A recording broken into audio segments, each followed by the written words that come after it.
सबसे पहले मैं आप लोगों को है ना कुछ बता देता हूँ कि how we will go with this course. So basically आप लोगों को देखो कुछ रूल्स हैं या कुछ स्ट्रेटजीज, मान लो आप रूल्स तो क्या स्ट्रेटजीज हैं, उनको आपको बहुत अच्छे से फॉलो करना है, तभी आप है ना इस B1 लेवल के अंदर बहुत अच्छा कर पाओगे। और साथ में जब आप B2 में कन्वर्ट होंगे तो आपको लिटरली मजा आ जाएगा, है ना। जब आप बहुत अच्छे से B1 को करोगे तो B2 में जाओगे तो बहुत मतलब एक अलग ही कॉन्फिडेंस रहेगा आपका, और एक अलग ही लेवल पे आपको ये लगेगा कि B2 भी मेरे लिए कुछ भी नहीं।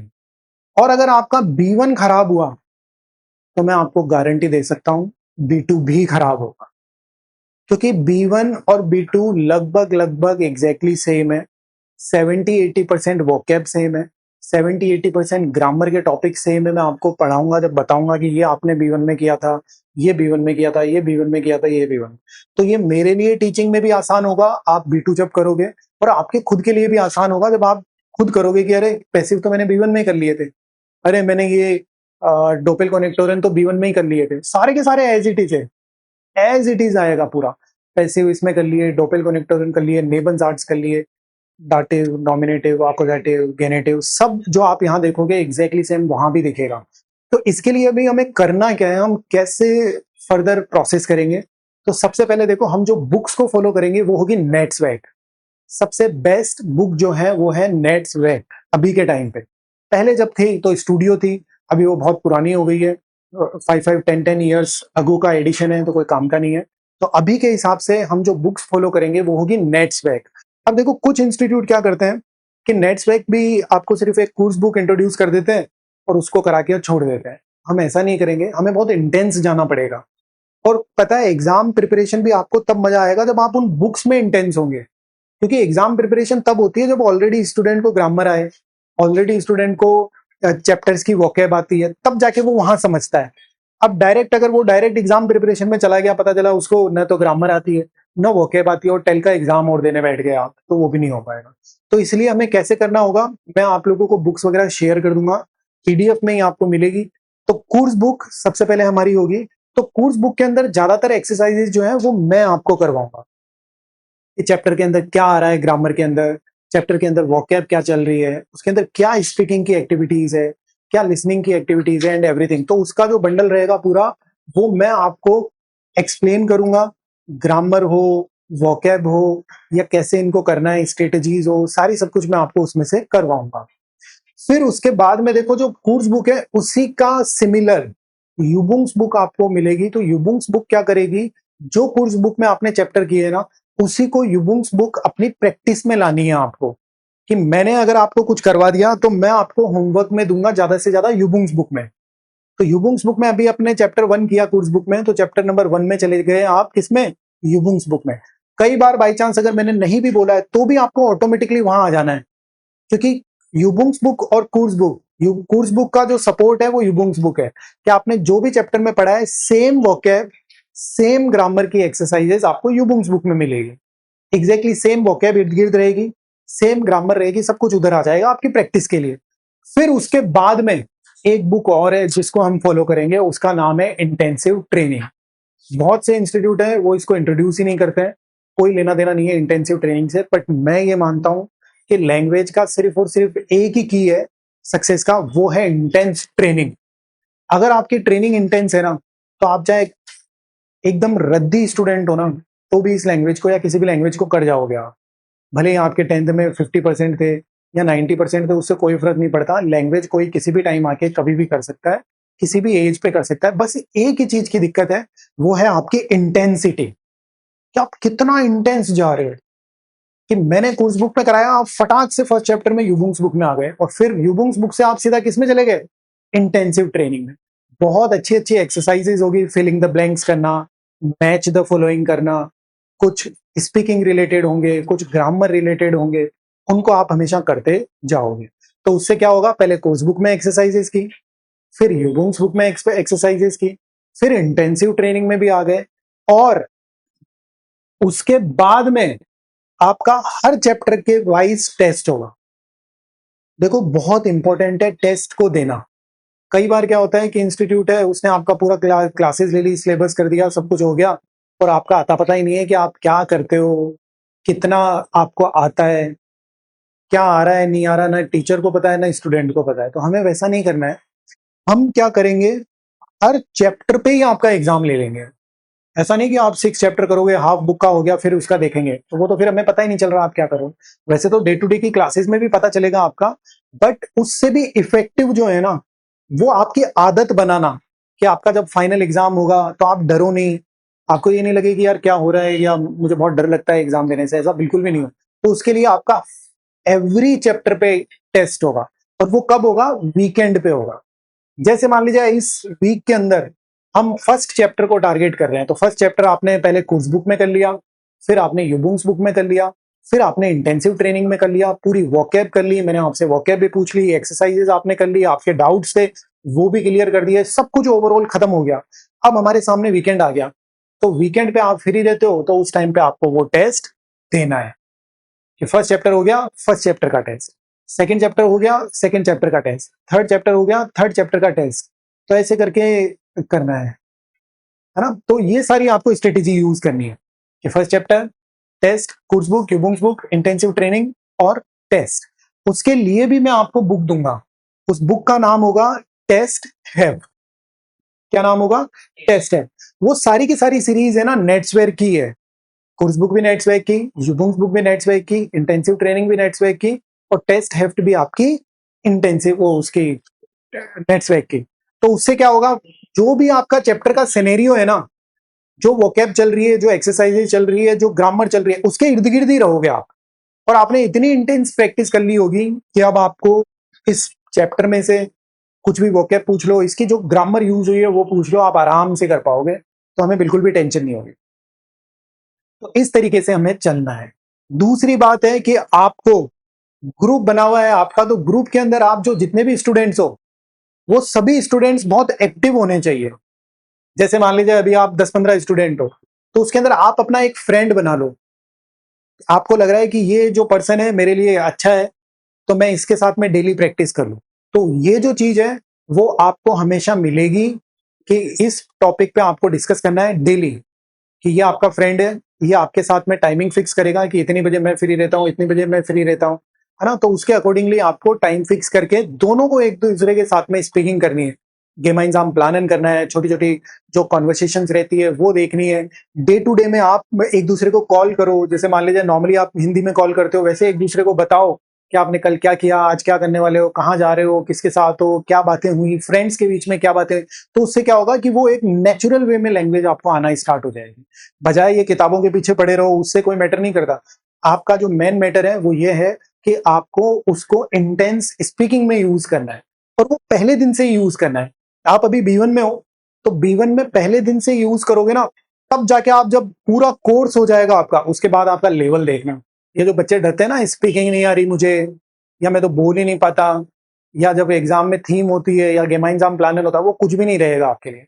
आपको एक महीने बाद कह दें कि आज आपका एग्जाम है, बोलो कोई बात नहीं, मैं तो डेली प्रैक्टिस करता हूँ, मैं डेली कुछ ना कुछ बोलता हूँ, मैं डेली सेंटेंसेस बनाता हूँ, ये सारी चीजें डेली करता हूँ। तो वो डेली करने वाले के लिए बहुत नॉर्मल सी चीजें हैं, कि कोई वो एक एकदम से नहीं हुआ कि आज आपको एग्जाम देना है, पता चला सर मैंने तो कुछ किया ही नहीं आज तक। तो वो वाला सिनेरियो मत बना लेना। और मैं आपको बताना चाह रहा हूँ कि जर्मन लैंग्वेज जितने भी स्टूडेंट सीख रहे हैं ना, 100%, उनमें से 95% जो स्टूडेंट्स हैं वो जर्मन बोल ही नहीं पा रहे हैं। आप कहीं पे भी देख लेना आपके आसपास में, कि जो भी स्टूडेंट्स हैं वो जर्मन बोल ही नहीं पा रहे हैं, और 5% स्टूडेंट्स हैं जो बहुत ज्यादा एफर्ट्स मार के आए हैं, बस वो बोल पा रहे हैं, और उसमें टीचर्स भी मान लो, उसके अलावा सब साफ है। तो इसलिए आपको ये गलतियां नहीं करनी है, आपको स्टार्टिंग से ही इन्वॉल्व रहना है। मैंने आपको आज ही बता दिया, मैं हर दिन नहीं बताऊंगा, आज ही बता दिया, पहले दिन से ही लग जाना बस। कि मैंने बता दिया ग्रुप बने हुए हैं, फ्रेंड्स हैं आपके, कहीं किसी के ऑफलाइन ऑफलाइन की जरूरत नहीं होती है। आप बढ़िया अपना 10-15 मिनट एक दूसरे के साथ कनेक्ट करो, और एक दूसरे के साथ टॉक करो, जिसको जिसका टाइम सुटेबल हो रहा है दोनों एक दूसरे के साथ कर सकते हो। पर्सनल मैसेज कर लो या ग्रुप में कर लो, वट जो भी रहता है। वोकैब आपको द मोस्ट इंपॉर्टेंट है। ग्रामर वामर सब मुझ पे छोड़ दो आप, ग्रामर कहीं नहीं जाएगी आपकी। जो आपको डर लगता है ना जर्मन की ग्रामर, वो मुझ पे छोड़ दो, उसको भूल जाओ। आपका सबसे मोस्ट इंपॉर्टेंट पार्ट है वोकैब। आखिरी में अगर कोई स्टूडेंट ऐसा रहा तो उसने स्टार्टिंग से वोकैब नहीं की, और एंड में जाके सोचे कि मैं सब कुछ कर लूंगा, हर चैप्टर की वोकैब को अच्छे से कर लूंगा, तो वो गया। इसीलिए अभी आपकी बिगिनिंग है और मैं इतना अच्छे से सिर्फ और सिर्फ बिगिनर्स को समझाता हूं। जैसे जो B1 का बैच आज स्टार्ट हो रहा है, तो मैं आज आपको समझा रहा हूं, और हो सकता है 10 दिन बाद समझाऊंगा, उसके बाद नहीं समझाऊंगा, क्योंकि उसके बाद टाइम गया। B2 भी है तो वो बिगनर है, आज स्टार्ट हो रहा है, तो उसको समझाऊंगा कि तुझे कैसे पढ़ना चाहिए, कैसे स्ट्रेटेजीज यूज करनी चाहिए, तो उसके अकॉर्डिंगली फिर वो आगे बढ़ेगा। और अगर पता चला 20 दिन बाद में मैं ये बातें समझा रहा हूँ आपको कि ऐसे करना वैसे करना, वो कहेगा सर पहले तो बताया नहीं, अब हम तो आधे घंटे ही पढ़ते हैं या पढ़ते ही नहीं है, अब कुछ कर लें, तो अब नहीं होगा। क्योंकि देखो, अगर 3,000 4,000 वोकेब है B1 की, आप एक महीने बात करोगे तो गए, कर पाओगे? अगर आप खुद सोचो, हर दिन अगर आप 10 वर्ब्स भी याद करते हो और 10 वर्ड्स भी याद करते हो, तो 10 डेज में 100 हो जाते हैं, और 30 डेज में कितने हो जाएंगे? 300 वर्ब्स। इतनी तो जरूरत ही नहीं है हमें। बच्चों को प्रेटेरिटुम नहीं पता, परफेक्ट नहीं पता, कोई नेमन का क्या बता रहा है, तो कॉमन का क्या बता रहा है, मन से ही। इससे अच्छा 10 10 एक दिन में कर लो ना, तो आपको इतना स्ट्रेस लेने की भी जरूरत नहीं है। 10 दिन में 100 हो गई, इतनी जरूरत है हमें, इससे ज्यादा जरूरत भी नहीं है। तो कहने का मतलब है, जैसे जैसे सिलेबस आगे बढ़ रहा है, वैसे वैसे आप इसको कंप्लीट करते जाना। फर्स्ट चैप्टर अगर कंप्लीट हो गया, तो उसको वहीं खत्म कर देना, मेरे साथ ही खत्म कर देना कि सर मुझे सारी वोकैब पता है, मुझे सारी ग्रामर पता है, जो भी इसमें रेडिमेटल यूज हुए हैं, स्पीकिंग, ये वो सब मैं अच्छे से कर लेता हूँ, बस वो हमारा काम खत्म हो गया। फिर जब हम एग्जाम प्रिपरेशन में जाएंगे ना, आप मैं आपको गारंटी दे सकता हूँ कि आप इजीली पास करोगे। और हमारे पास में 90% जो स्टूडेंट्स है ना, वो एग्जाम क्लियर करते ही करते हैं। उसके पीछे बस यही स्ट्रेटेजी है कि हम स्टार्टिंग से ही फॉलो करते हैं, एंड में नहीं कि एंड में जाके अपन ये देखें या वो स्टूडेंट देखे, तो फिर नहीं हो सकता।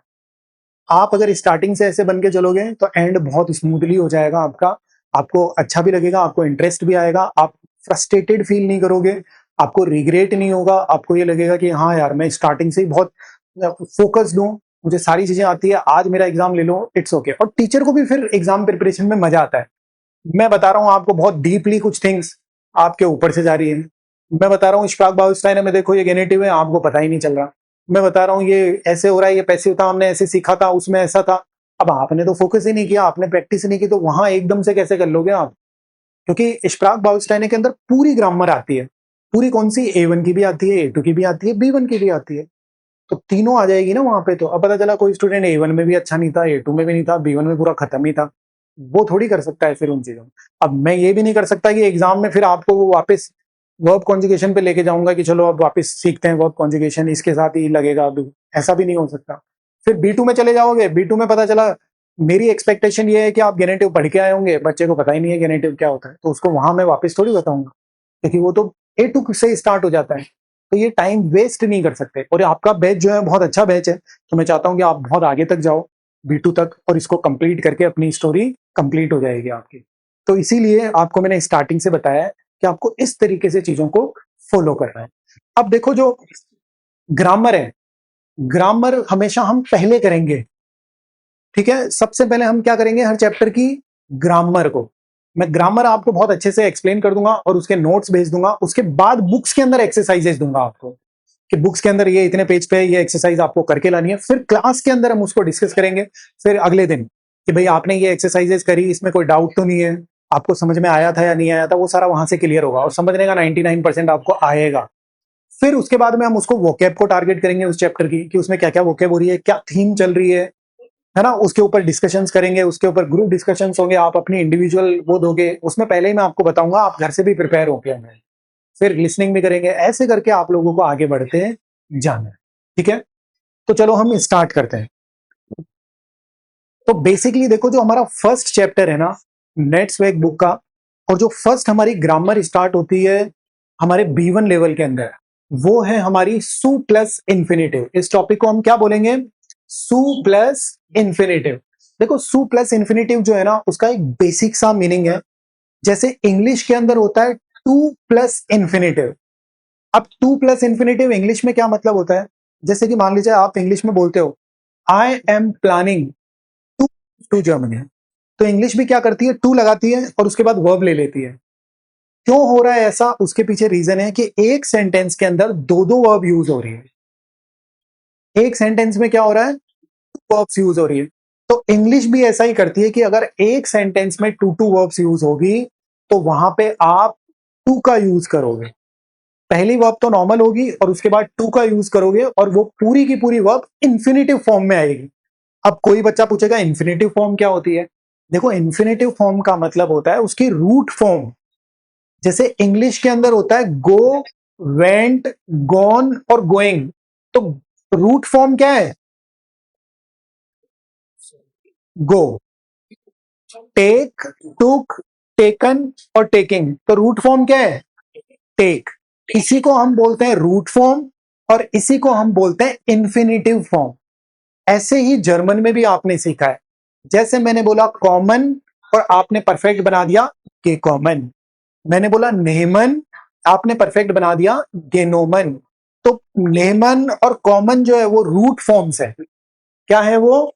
रूट फॉर्म्स है और वो है हमारी infinitive form of the verb. German में infinitive form of the verb क्या होती है? जो ईएन एंडिंग के साथ आती है। कॉमन, एसन, ब्रिंगन, काउफन, लेनन, माखन, स्पीलन, ये सब क्या है? रूट फॉर्म है और इन्हीं को हम बोलते हैं इंफिनिटिव। तो ऐसे ही टॉपिक का नाम ही यही है, सू प्लस इंफिनिटिव। वो जो टॉपिक है ओवर। भाई टॉपिक का नाम ही यही है, सू प्लस इंफिनिटिव। अब आपको यह भी पता चल गया कि सू है और आपको यह भी पता चल गया कि इंफिनिटिव। तो इंफिनिटिव का मतलब कॉमन, एसन, ब्रिंगन, काउफन, उसमें कॉन्जुगेशन करने की जरूरत नहीं है। और एक सेंटेंस में एक सेंटेंस में वर्ब्स कितनी होगी? दो। अब अगर ये पास्ट में हो, प्रेजेंट में हो, फ्यूचर में हो, वॉट ये सू प्लस इंफिनिटिव ही आएगा। क्या आएगा? सू प्लस इंफिनिटिव। इसके अलावा कुछ भी नहीं है। पास्ट हो, प्रेजेंट हो, फ्यूचर हो, वॉट अब बहुत ही सिंपल है। अब देखो इसके साथ में ना कुछ नाउन्स, कुछ वर्ब्स और कुछ एडजेक्टिव्स का कॉम्बिनेशन होता है। ऐसा नहीं है कि रेंडमली आप कभी भी सू प्लस इंफिनिटिव को यूज करने लग गए। जैसे इंग्लिश में भी आई एम प्लानिंग, तो अब आपने बोला आई एम प्लानिंग, तो अब आई एम प्लानिंग पूरा अपने आप में सेंटेंस नहीं है, आपको इसमें ऐड करना पड़ेगा। I am planning to move to Germany, तभी इसका सेंस निकल के आएगा। आपने बोला कि आई होप, इसका कोई सेंस नहीं है ना। आपको ऐड करना पड़ेगा सू प्लस इंफिनिटिव के साथ में।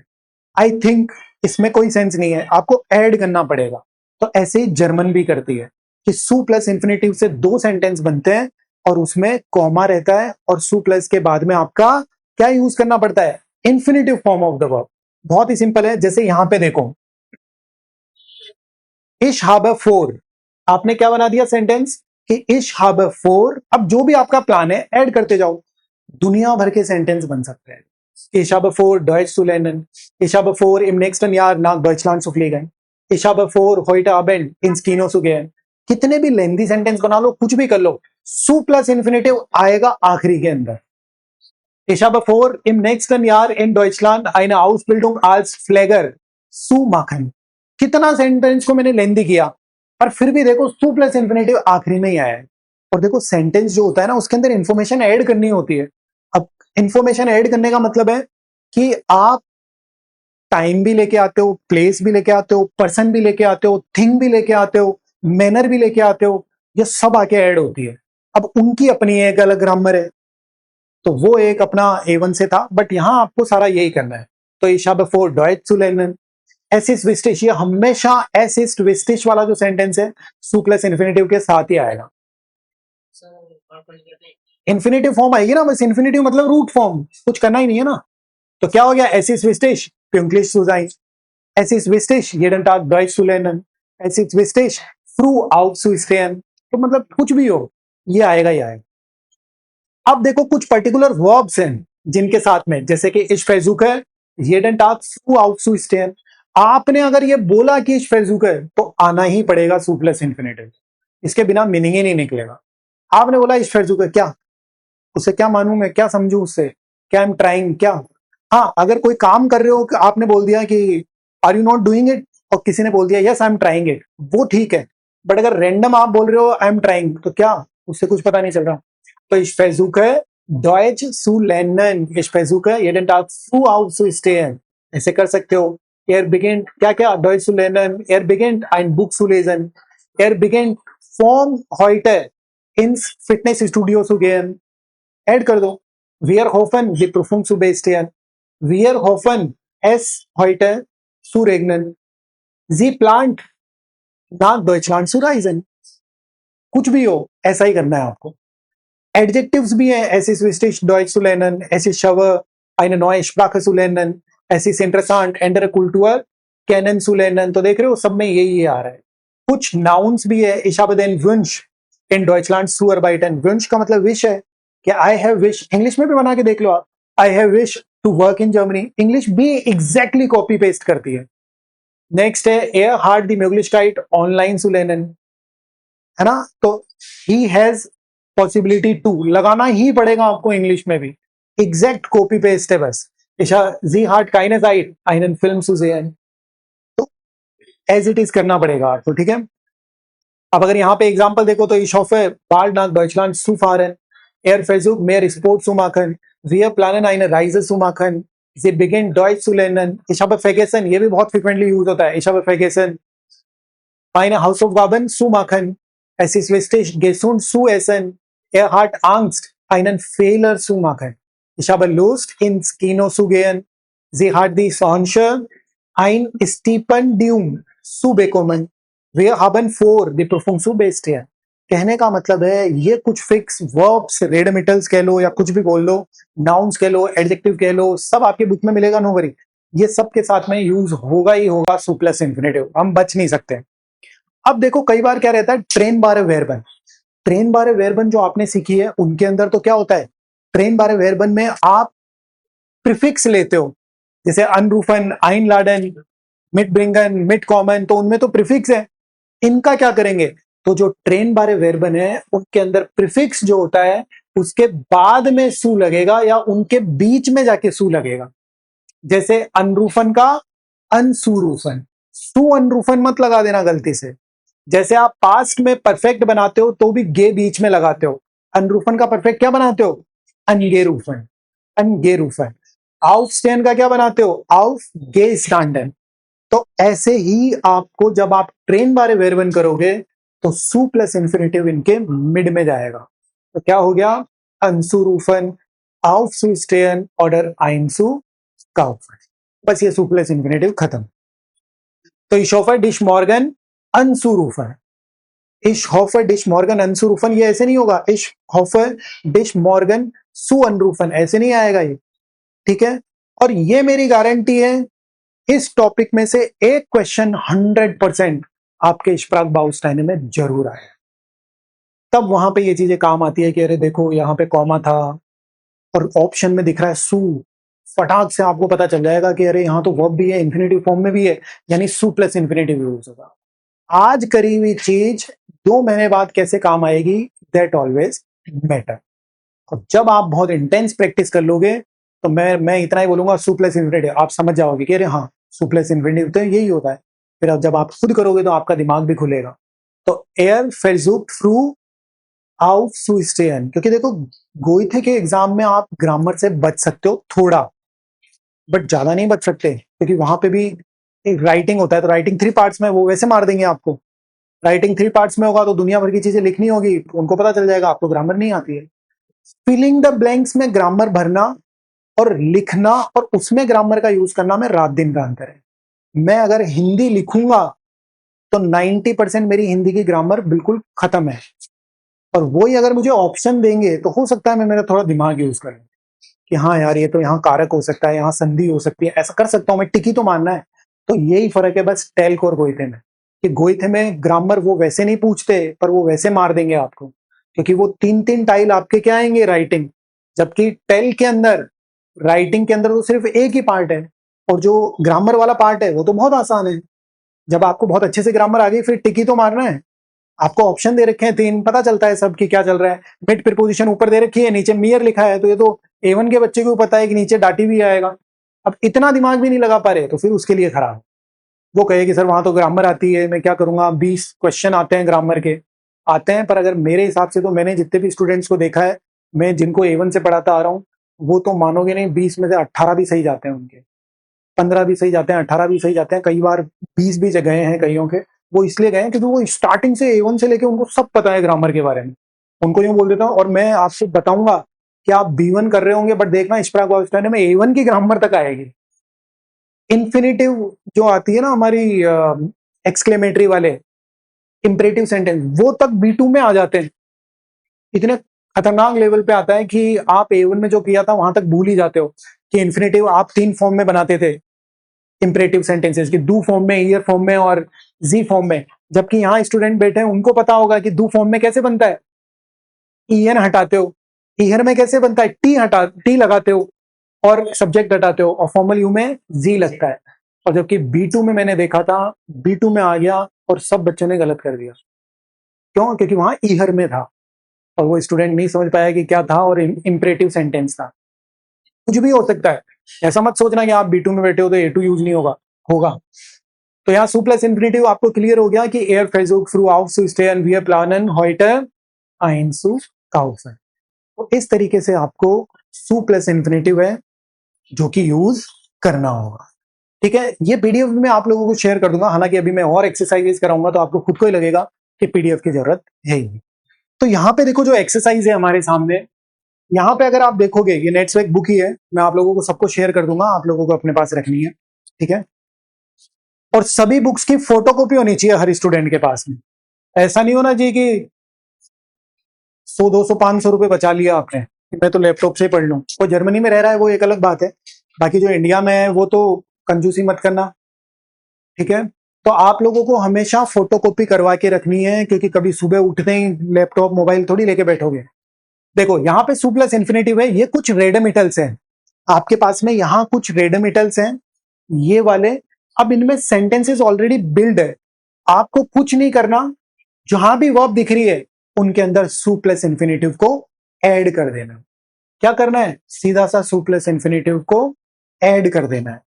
तो फर्स्ट के अंदर क्या हो जाएगा, इस टेस्ट, ये सारे क्वेश्चंस है और आंसर भी दे सकते हो आप कि इस टेस्ट फिर डिश वेस्टेज, किसी को भी ऐड कर दो, स्पोर्ट्स माखन, इस टेस्ट फिर डिश वेस्टेज फील सु लेजन, इस टेस्ट फिर डिश वेस्टेज आउस सु श्लाफन, किसी में भी ऐड कर दो, कुछ भी नहीं है। तो इस टेस्ट फिर डिश वेस्टेज पार्टी सुफाइन, इस टेस्ट फिर डिश वेस्टेज आईना स्टार्ट सु बेसिस। ठीक है, आप लेंदी करना चाहते हो तो लेंदी कर दो कि इस टेस्ट फिर डिश वेस्टेज आईना स्टार्ट मिट डाइनर फैमिलियर सु बेसिस। ठीक है, अगले में क्या बनाओगे, मार्क टेस्ट डियर स्पास, हाँ मार्क टेस्ट डियर स्पास स्पोर्ट सु माखन, मार्क टेस्ट डियर स्पास पार्टी सु फाइन, मार्क टेस्ट डियर स्पास इन सु लेजन, कुछ भी कर दो आप, मार्क टेस्ट डियर स्पास इम उलाउ सु फाउलेंजन, anything you can add on कि मार्क टेस्ट डियर स्पास अम स्ट्रांड सुलीगन। क्या होता है, देखो आप एक बिगिनर हो B1 के, आपने जस्ट अगर A2 किया है तो आपको क्या करना होता है, घर पे बैठ के एक एक स्टूडेंट को बहुत लाउडली, इतना लाउडली भी नहीं कि बाहर वाले अंदर आ जाए, मतलब आप वैसे, तो वो आपको बोलना है। उससे क्या होता है, एक हैबिट बनती है। अब बच्चा कैसे करता है, मन में ही कर रहा है ऐसे ऐसे करके कि चलो हो गया ये तो कर लेंगे, नहीं, उससे आपकी आदत नहीं बने। आपको क्या करना है, लाउडली बोलना है कि स्टेज स्पोर्ट्स माखन, घर पे बनाना है, इनको बोलना है। तभी तो क्या होगा, जब आप ओवरऑल कॉन्वर्सेशन करोगे तभी तो आपके सामने आएंगे ना ये। अगर आप घर में ही कुछ नहीं कर रहे तो ऐसा सोच रहे हो कि जब आप टॉक कर रहे हो तो ये ऑटोमेटिकली निकल के आ जाएंगे, नहीं आएंगे। अगर मैं भी बोलता हूं तो मेरे भी क्यों निकल के आते हैं, क्योंकि मैं हर दिन पढ़ाता हूँ। भाई हर दिन पढ़ा रहा हूं तो मुझे दिख रहा है ना, हो सकता है मैं 1 घंटे वाली बाद वाली क्लास में इसको यूज करूं, तो यूज तो तब होगा जब मैं पहले यूज कर चुका हूं। अब आपका भी ऐसा ही है, पहले यूज करोगे तब आगे यूज होगा। अब आपने एक एक्सरसाइज करी नहीं और अब आप बोलोगे सर मैं तो स्पीकिंग नहीं कर पाता हूँ, तो पहले तो आपने खुद ने प्रैक्टिस नहीं की, अब ऑटोमेटिकली स्पीकिंग तो आ नहीं सकती। तो इसलिए आपको घर पे करना है कि फिंडेस डू स्लांग वाइलिश, अपने फ्रेंड को ले लो, जैसे मैंने फ्रेंड का बताया था ना कि फिंडेस do Solang वाइलिश sports Makhan, फिंडेस do Solang वाइलिश आइने आल्टे स्टार्ट सु बेसिस स्टिकर, ऐसे बन रहे हैं सेंटेंसेस, ये स्पीकिंग हो गई। तो फिर उसके अंदर फिंडेस डू इंटरेसांट अमिस्टान सुलिंगन, वो सामने वाला कहेगा या ich finde es interessant am Strand zu liegen। और जितनी फ्लुएंसी दिखा सकते हो उतनी दिखाओ वहां पे, फिर भले ही चाहे देख के हैं, फिर एक बार सोचो कि मैं ऐसे ही बोल दूं, hast du Lust mit mir ins Kino zu gehen, hast du Lust, also hast du Lust früh aufzustehen, hast du Lust mit mir Deutsch zu lernen, ऐसे ऐसे करके आप एक दूसरे से बनाओ। आपने ये सेंटेंसेस बना लिए, फिर अपना दिमाग खुद का लगाओ, hast du vor heute Abend ins Kino zu gehen, ये सारे पता है कहाँ काम आएंगे आपके, gemeinsam planen। आप gemeinsam planen में ऐसे तो करोगे कि hast du vor heute Abend mit mir ins Kino zu gehen, ये सब एक्टिविटीज आएगी वहां पे, तो उनका आप यूज करोगे। प्लान्स डू, फेजूक्स डू, ये सब वहां पे यूज होंगे, तो इसके अकॉर्डिंगली आपको करना है। तो यहाँ पे आप लोगों को सारे सेंटेंसेस बनाने हैं और इजीली बन जाएगा।